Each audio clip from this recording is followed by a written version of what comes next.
Charting Toward Intimacy covers mature topics. Listener discretion is advised. When you hear the word shame associated with sex and you think of me and this podcast, you're probably thinking I'm going to tell you we need to eliminate the shame that we feel around sex.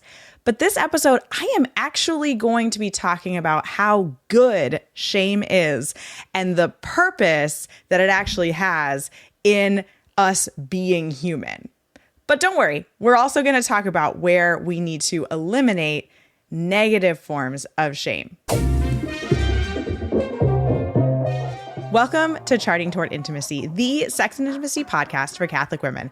My name is Ellen Holloway, and I'm a Catholic speaker and coach who's on a mission to help you actually enjoy and desire good, holy sex with your spouse. So today, I'm going to be bringing you some insights on shame from the book Love and Responsibility, which was written by St. John Paul II before he was Pope. So this was written as Karol Wojtyła when he was Bishop of Krakow. So he has this section in the book called The Metaphysics of Shame, and he goes into explaining what sexual shame is and how we can interpret that and why it exists and why it's not necessarily something that we want to get rid of. So sex is a deeply intimate act. I think we can all agree that it is deeply intimate. Shame manifests the need to conceal intimate parts of ourselves. We recognize that sex is deeply intimate, and so we would automatically feel shame around public displays of sex, right? Because this is supposed to be a private act. It's deeply intimate. It's very much part of us. Like when we enter into a sexual union, we're bringing our whole self to the union, right? We're giving of ourselves to this other person. And that's ultimately one of the reasons, right, that sex is only appropriate within marriage because it is so deeply intimate that we can't actually give that full gift of ourselves without the beautiful gifts and sacrament and grace that we have in marriage. But that's not the topic of today's episode. We're talking about shame. So shame is the need to kind of conceal that interiorness of ourselves and allow it to be kept safe. So shame is a safety measure that our brains put into us as a human to keep us from being used as an object. Use, and this is something that's really big in Love and Responsibility as well, use is the opposite of love. The opposite of love isn't hate, it's use. We can use things. I can use this coffee cup that's sitting right here on my desk, and I'm not hurting its dignity. I'm just using a tool. But if I took my husband and I put hot coffee in his hands and then tried to drink out of it, that would be really inappropriate and a total use of him. And also it would probably really hurt. Right? So that's a very silly example of use. But we know that because human beings are persons, the only appropriate response to a human person, this again is from Love and Responsibility. I love this book. The only appropriate response to a person is love. We can't use people. And so shame exists in our psyche as a human to protect us from being used in all sorts of different ways, but particularly when we're talking about like sexual shame, this is protecting us from being used in a sexual way. So something else that John Paul II talks about in this book is he calls it the law of absorption of shame by love. So shame is the flight from being used, where trying to get away from being used. And it's also showing us the longing to be loved.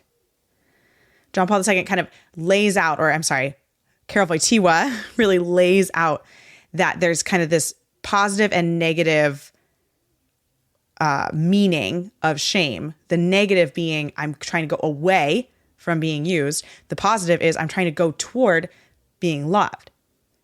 And so in a loving relationship, shame is absorbed because we recognize that in a loving relationship, we are not going to be used.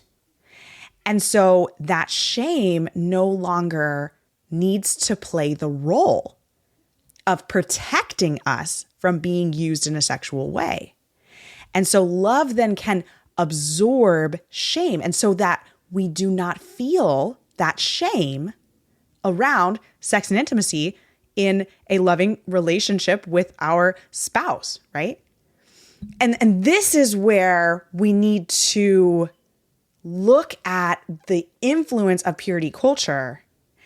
And if we're still feeling shame around sex and intimacy in our loving marriage, that's when we have to open up to God and turn that shame over, because that's no longer shame. That's now prudery. And that is what Carol Wojtyła says we need to really eliminate. Is prudery is really rooted in this Manichaeist heresy that we have of separating the body from the soul, and, you know, the body is bad and the soul is good. And so we have, you know, anything that we're doing with sex is bad. And so I'm just going to stamp down anything that has to do with sex. There's a quote from Love and Responsibility: prudery consists in concealing one's real intentions with regard to persons of the other sex, or with regard to sexual matters in general. A prudish person tries to make it appear that he or she has no interest at all in such matters. Indeed, he is prepared to condemn them, even the most natural manifestations of sex and sexuality. And what he means by natural manifestations of sex and sexuality is within marriage, that natural purpose of sex to unite the spouses and to be a life-giving procreative act, right? So it's not that we need to get rid of shame.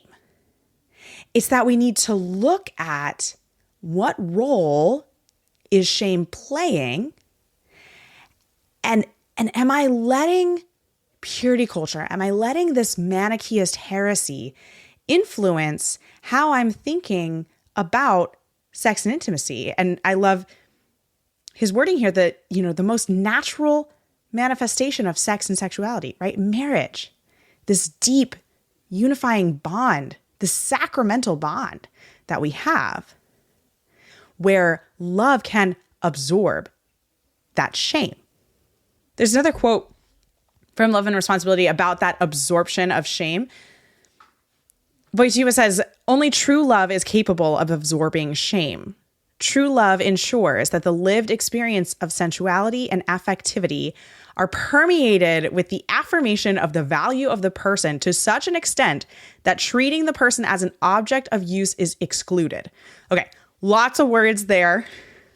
What he's talking about with sensuality and affectivity is how we respond to persons of the opposite sex. So sensuality is being enamored, being interested in the body, how it looks. This is something that's very common for men, a little bit less common for women. This is actually something that Wojtyła talks about in the book, that sensuality is something that we see a lot more in men. And then affectivity is being attracted to the other qualities of the person, maybe not as much the body, but the way that this person talks and acts and things that this person does, and that women are more tended toward those kinds of responses. So that's what sensuality and affectivity are.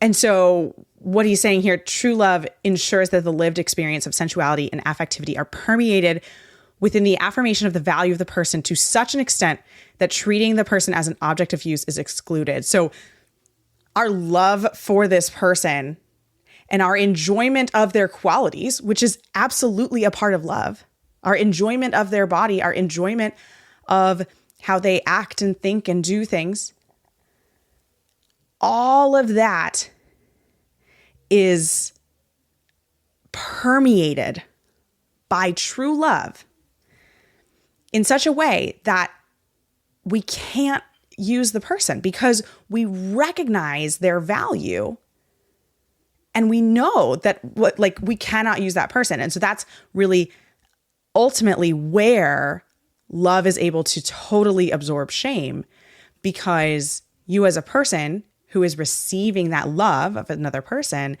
you know that you're not going to be used. And so shame is able to just dissipate. It's absorbed by love. The first time that we see shame is right after the fall. I was afraid because I was naked, so I hid myself, right? There's immediate recognition of the possibility of use. Because prior to the fall, Adam and Eve felt no need to have clothing because they knew their value as a perfect person was perfectly affirmed. They were perfectly loved by each other, so there was no shame.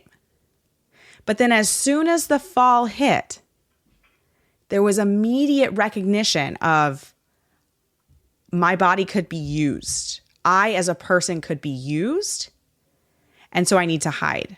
I need to cover myself, right? And then God gives Adam and Eve the gift of clothing before they're sent out of the garden, because God recognizes okay, you have fallen now. Now there is this possibility of use. And so I'm going to help you protect yourself from use. So shame is not entirely this terrible, bad thing that we need to just stamp out. We need to temper shame, and we need to recognize where it's coming from and what it's doing, and make sure that it is serving us in protecting us, right? Because if I said something like, right now, you and your husband are going to go out in the middle of the street and have sex where everyone can see, your initial reaction to that should just be immediate shame. Because that's so uncomfortable. And that is such a private act that should be private and should be intimate, right? And so that shame is protecting you from doing something that would lead to the potential of your use.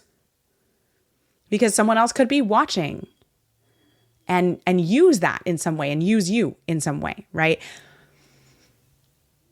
If we're feeling shame about the idea of going up to the bedroom and having sex with our husband, then now we need to look at, where is that shame coming from? Am I feeling shame because I am feeling used by my spouse? Then that's an important recognition to have, and something that you and your spouse need to talk about. Am I feeling shame about having sex with my husband because I think that sex is bad and dirty? That's where we need to root out that Manichaeist heresy, that anything to do with the body is somehow bad. Right? So that's how we can kind of look at shame and the shame that we feel and figure out what's good, what's not, keep what's good, and give to God what's bad and ask Him to transform it in our own lives. Thanks so much for listening. If you are not already following us on Instagram, be sure to check us out at Charting Toward Intimacy. And if you listen to podcasts on a platform that gives you the option to rate or review, we'd love for you to do that because it helps us spread the word about the podcast. If you ever have questions, comments, or episode topic ideas, please reach out to us. We love to hear from you. You can reach out on Instagram or send us an email. Our email is in the show notes. Until next time.